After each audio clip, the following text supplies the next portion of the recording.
Hello, everybody.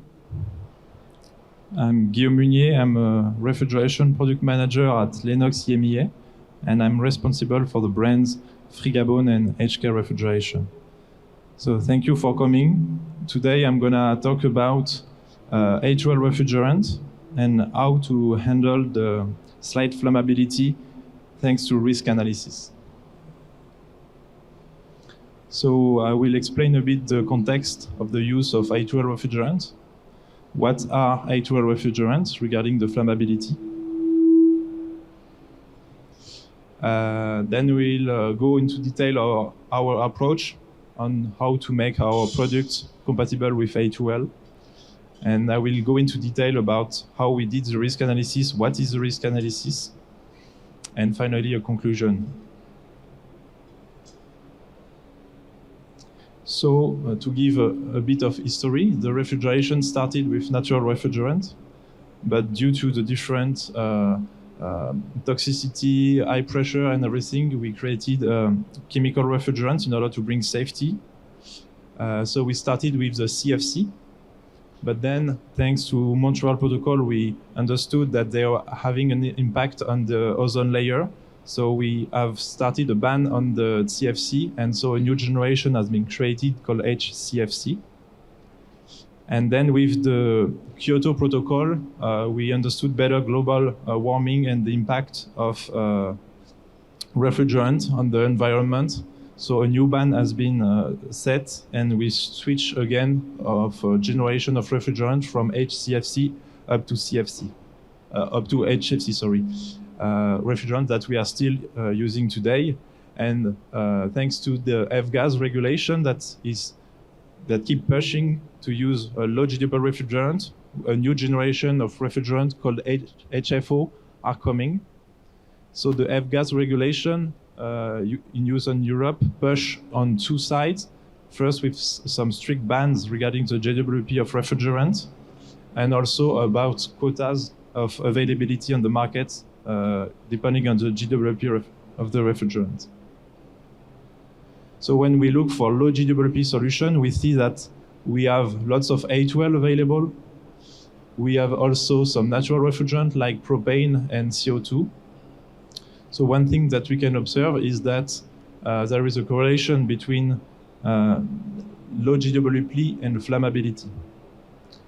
Because A2L is a refrigerant which is low toxic and slightly flammable.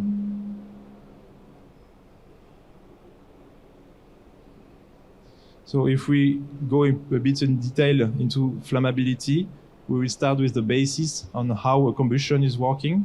So in order to have a combustion, you need three things. You need first a fuel, so which in this case would be the refrigerant. You need some heat, some energy, which can be electrical energy, which can be heat from a flame, for example. And you need oxygen. So in a refrigeration installation, you will have all those elements that could lead to an inflammation.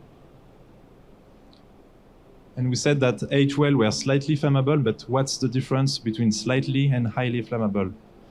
So the difference is the physical properties of the refrigerant. You have different properties, like the lower flammable limit, called LFL, the upper flammable limit, called HFL, and those one make what is called the flammable range.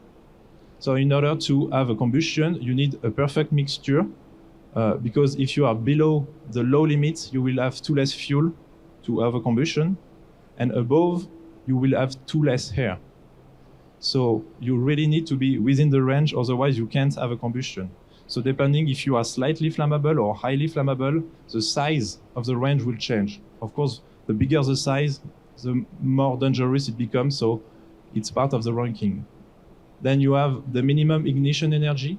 So this is the energy that you need to give to your mixture in order to start the ignition. So highly flammable require less energy than slight flammable refrigerants. You have burning velocity and heat of combustion. So this is the speed of the combustion and the quantity of energy that it will generate when burning. So when you have a highly flammable refrigerant, it's more dangerous because you will burn faster and hotter. So there is a real difference between a highly flammable refrigerant and a slightly flammable refrigerant. So as a manufacturer, to develop our different ranges, to make them compatible with A2L refrigerant, what we did is we asked them ourselves two simple questions. What will be the performances? Because in the end, it's what matters. But what matters the most is the safety part. So in order to do this, we used risk analysis to handle the safety part. So when we talk about risk analysis, we need to know one thing is that we need to ensure the safety not only at one stage, but on the whole life cycle of the product. Different persons will work around the product, with the product, to develop the product, or even to dismantle the product. So we need to ensure the safety during the whole life cycle. Us, as designer and manufacturer, we take care about this part of the life cycle.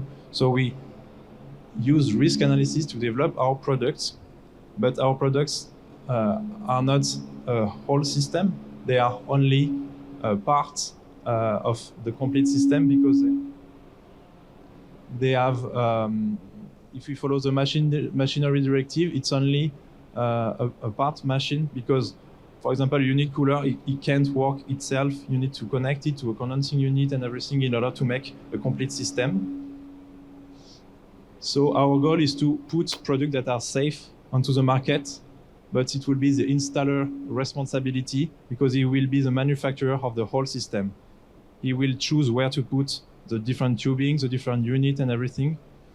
So he needs to also do his risk analysis to ensure that the installation that he is building is safe.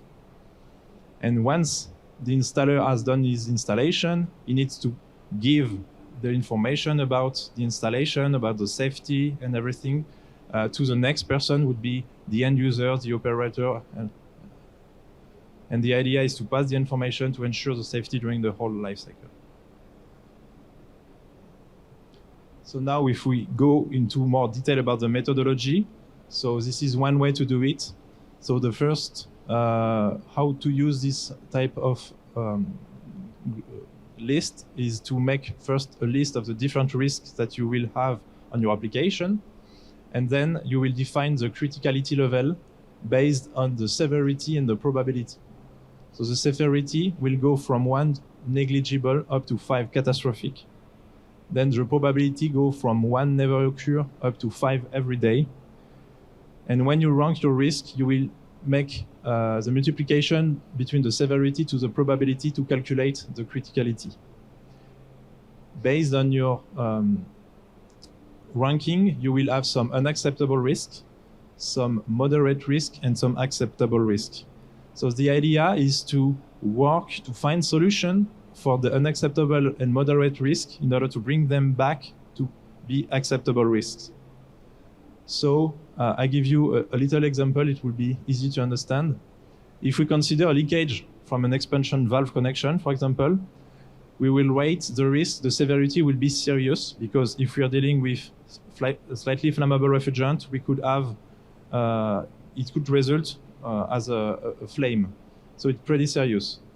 Then the probability, let's say that we make a lot of installation and you can have, let's say every month, a leakage on your connection.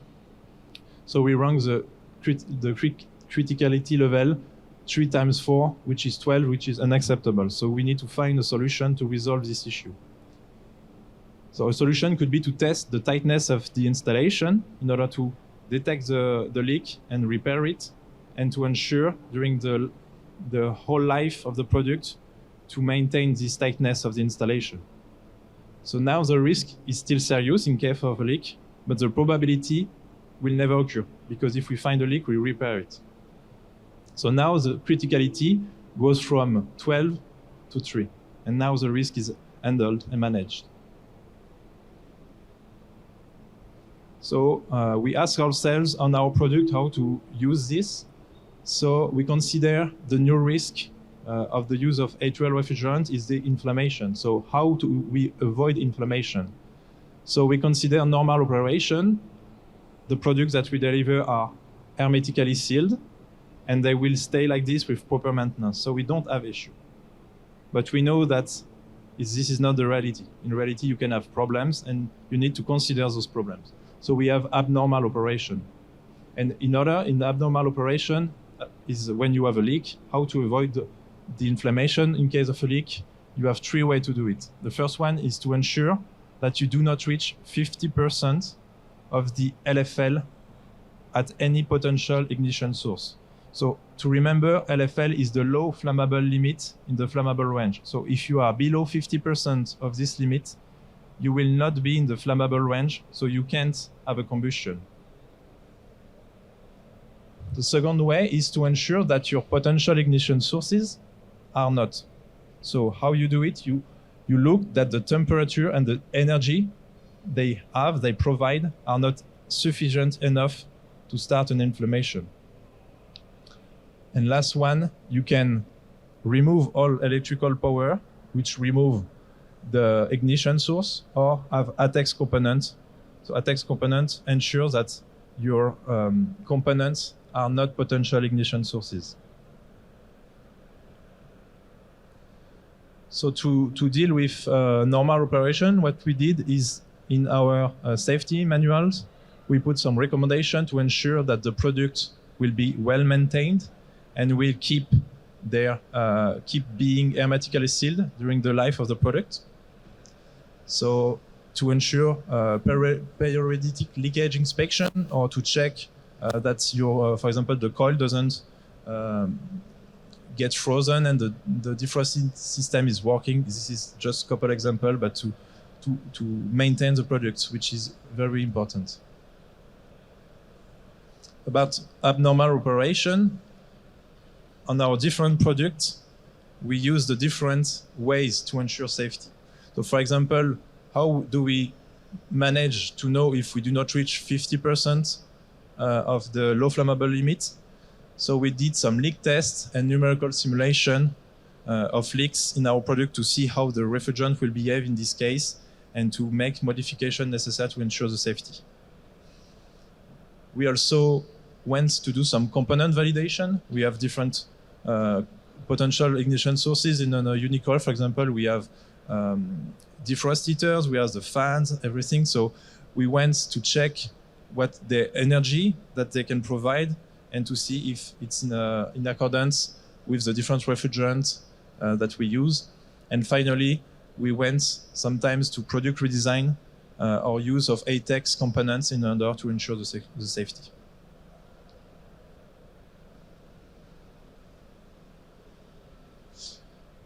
Regarding numerical simulation and leak tests, so what we did, we choose to follow the Annex I of the EN 378.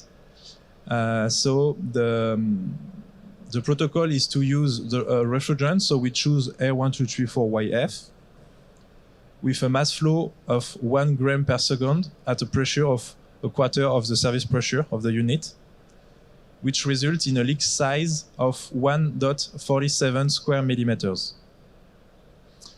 Given this data, we did some numerical simulation, as you see here. We consider a leak in the coil, and we looked if the refrigerant were going near the potential ignition sources, which are here electrical box connection and the fans. And we can see here that they don't go there. We can see here it's a bit going, but the scale, we are way below the 50%, below the low flammable limit. So we don't have any risk because the concentration around the potential ignition sources are way lower than what is required by the standard. To validate our numerical simulation, we did also leak test. So we went and leaked some R1234YF and we measured with here sensors the concentration really close to the potential ignition sources to validate what has been simulated. And to give you more insight, the protocol given by the standard is really, really pessimistic because we consider a leak size which is quite important, 1.47 square millimeters, given that the European Commission life front study say that with 99.9% of confidence that the 94 percentile leakage will not exceed 0.36 square millimeters. So the standard is asking to create, compared to reality, a very big leak, which is, of course, we can do better, can do less. So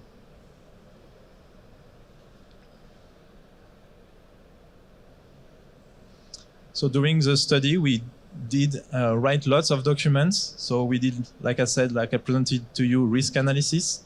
We did some numerical simulation, leak test. We modified our safety instruction. We also looked about standards and normative aspects. We also made calculation for residual refrigerant quantities or decasing rates in case of leaks. So all those data, we wanted to ensure that the completeness and relevance of our approach. So what we did, we went to an external laboratory called INERIS, which is the National Institute for Environmental and Risk, Industrial Environmental and Risk, to critically review our approach and validate our work for the use of A2L in our products. So to conclude, we see that the market is migrating to low GWP refrigerants, and we need to find solutions to implement in our product.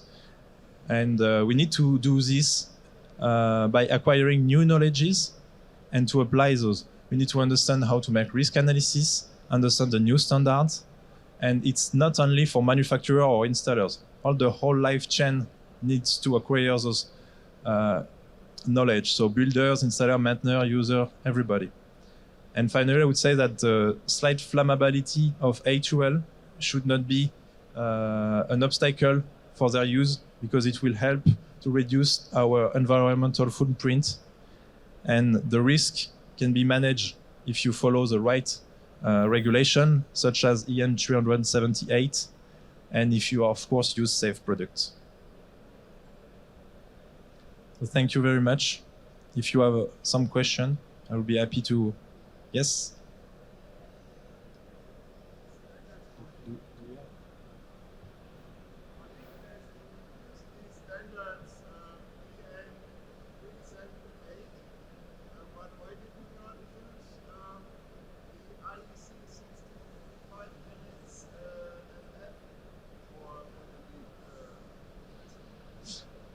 If I understood correctly, why did we use this standard and not the other one? Sorry, I don't recall the...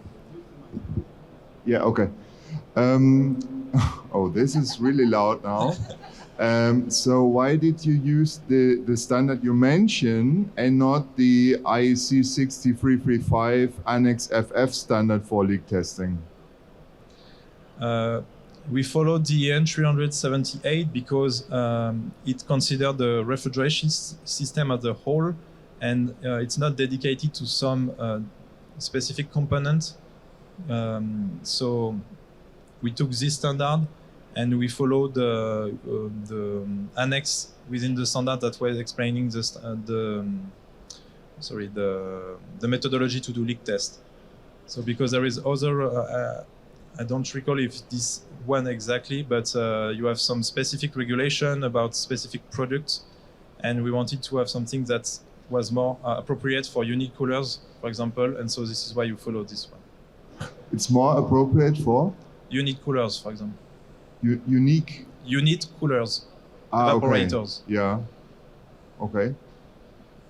Thank you.